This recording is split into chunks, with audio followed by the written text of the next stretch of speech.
दिव्या भारती बॉलीवुड का ऐसा नाम है जिसने महज 19 साल की उम्र में ही बड़ी कामयाबी हासिल कर ली थी। वह इतनी छोटी उम्र में उस मुकाम पर पहुंच गई थी जहां पहुंचने में बड़ी से बड़ी हीरोइन को सालों लग गए थे। लेकिन फिर अचानक 5 अप्रैल 1993 को खबर आई कि दिव्या भारती नहीं रही। खबर ने पूरे बॉलीवुड को हैरान कर दिया। दोस्तों, आइए जानते हैं दिव्या भारती की मौत एक साजिश के तहत हुई या फिर ये एक हादसा था। दिव्या भारती का जन्म 25 फरवरी 1974 को बिहार में हुआ था। दिव्या ने 9th क्लास तक ही पढ़ाई की और पढ़ाई छोड़कर मॉडलिंग में अपना करियर बनाने के बारे में सोचा। महज 17 साल की उम्र में ही 1990 में तेलुगु फिल्म बोबिली राजा से करियर की शुरुआत करने वाली दिव्या ने 3 साल में ही करीब 21 फिल्मों में काम किया, जिनमें से 13 बॉलीवुड की थी। बॉलीवुड में दिव्या की पहली फिल्म विश्वात्मा थी, जो 1992 में रिलीज हुई थी और वो सुपरहिट भी रही। उसके बाद दिव्या ने लगातार हिट फिल्में दी।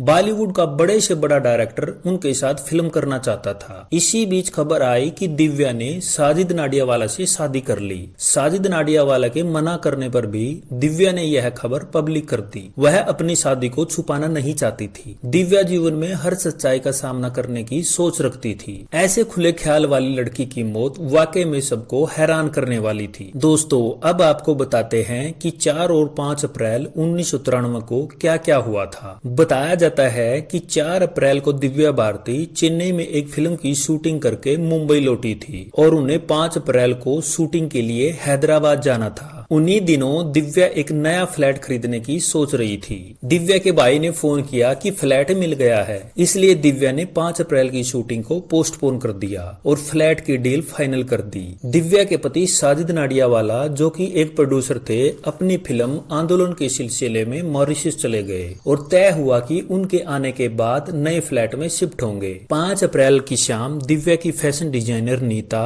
अपने पति के साथ दिव्या की शूटिंग ड्रेस फाइनल करने के लिए आई। घर पर दिव्या के अलावा उनकी मेड अमृता थी, जो बचपन से ही उनकी देखभाल करती आई है। अमृता किचन में काम कर रही थी। उन तीनों ने लिविंग रूम में बैठकर ड्रिंक ली और टीवी देखने लगे। थोड़ी देर के बाद दिव्या बालकोनी में चली गई और वहीं से मेड अमृता से बात करने लगी। बालकनी में ग्रिल नहीं थी। दिव्या अक्सर वहां आकर बैठती थी, लेकिन इन्वेस्टिगेशन में पाया गया कि उस दिन दिव्या ने हल्की ड्रिंक ले रखी थी, जिससे उसका संतुलन बिगड़ने से वह गिर गई। 5वीं मंजिल से गिरने के बाद भी दिव्या जिंदा थी। उसे हॉस्पिटल ले जाया गया, लेकिन आईसीयू में इलाज के दौरान ही उनकी मौत हो गई। 5 साल तक पुलिस ने दिव्या भारती के केस के हर पहलू की इन्वेस्टिगेशन की और 1998 में केस क्लोज कर जो रिपोर्ट पेश की, उसमें लिखा कि दिव्या ने उस दिन हल्की ड्रिंक की थी, जिससे बालकोनी से उनका पैर फिसल गया और नीचे गिरने से उनकी मौत हो गई। अपनी मौत के इतने साल बाद भी दिव्या आज भी दर्शकों के दिलों में जिंदा है। धन्यवाद।